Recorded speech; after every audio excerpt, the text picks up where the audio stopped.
Like, my wife can hit me and I'll be like, she just put her hands on me. She's lost her mind. She's lost her mind. I'm gonna have to leave you. Because you lost your mind. And I would sit there and let the whole kid, it'd be something little, like a little, like, God, like, did you just touch me? Because it'd make me go back to all these little crazy thoughts, all this little crazy, and then me, I'll be sitting there thinking, and for real, and being truthful, honest with you, I would have to be probably delivered just from her doing that, because I'll be sitting there thinking something like, I'm gonna get her roll doing. She gonna put her hands on, and that's real, because that's like, I have the issues with those things. I started to say, like, I'm being open and honest with you about my issues because I want you to be able to see, like, a clear example. Like, it really sometimes can be, once you deal with yourself, I'm just learning that at 24. The more you deal with yourself, the less stuff people do bother you. That's why I'm just getting to a place, just now, in these last few years of my life, particularly these last two, where stuff people do externally don't bother me. Because I used to be very, like, well, they know. I used to be very, like, I used to be much quicker with my hands and with my words, and I'm a lot less quick now, because it's like, well, you know, like, even like dumb, like, if they get smart, I respect out of their personalities. They a lot like me. We're from the same family, so if I don't like everything people say, little smart comments like that, is it because I don't like that, or is it because I have other issues that make me feel like I'm always being undermined and always being, you know what I'm saying, like, it's always like those little things. Sometimes it's like, well, I can't make every person in the world not get smart. I can't make every person in the world not ever call me ugly. I can't make people not yell. I can't control all of you. But if I can control myself, I can at least make sure my response is at least sane and Harry's integrity and is dignified.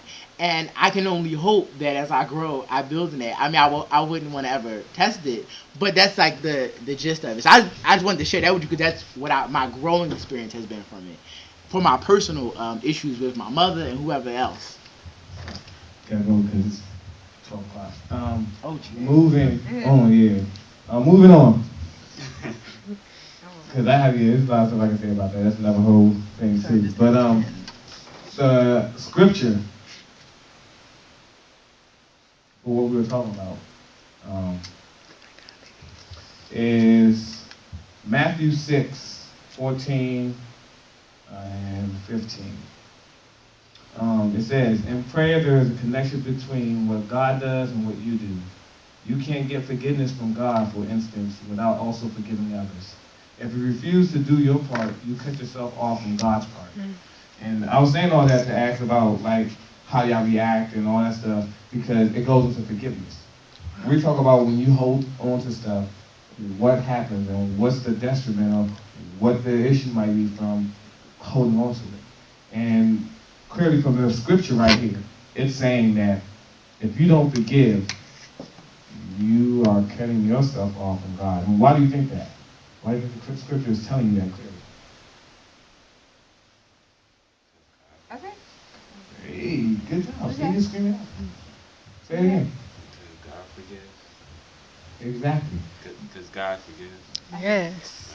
God has forgiven us for all our sins.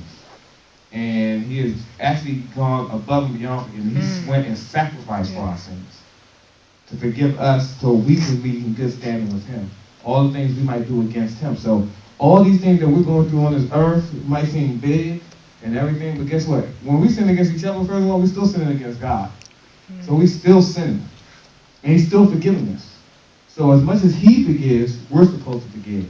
Dang, I had the scripture for it says, when somebody wrongs you, you forgive them 70 times, and if they do it 70 times 7.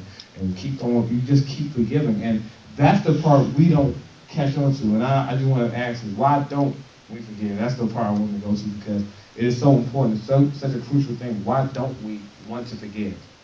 Because it's actually your will that doesn't forgive. Because it is, but I'm going to ask that question. Why don't you forgive? If you can do it real quick. Go ahead, Brittany. It's because it hurts so bad. I know it hurts too bad, and you'd rather, especially if you're in that place where you believe something about yourself that's the same way, you'd rather replay that and hurt yourself each time than forgive somebody because you're kind of in self-destruct mode because you don't want, to be that way. Good. Yeah. I guess so. Like, I guess for me, like me, it's like sometimes I may forgive, but like I said, I don't forget. And then what was I about to say? Crap, I hate what I was about to say. Um,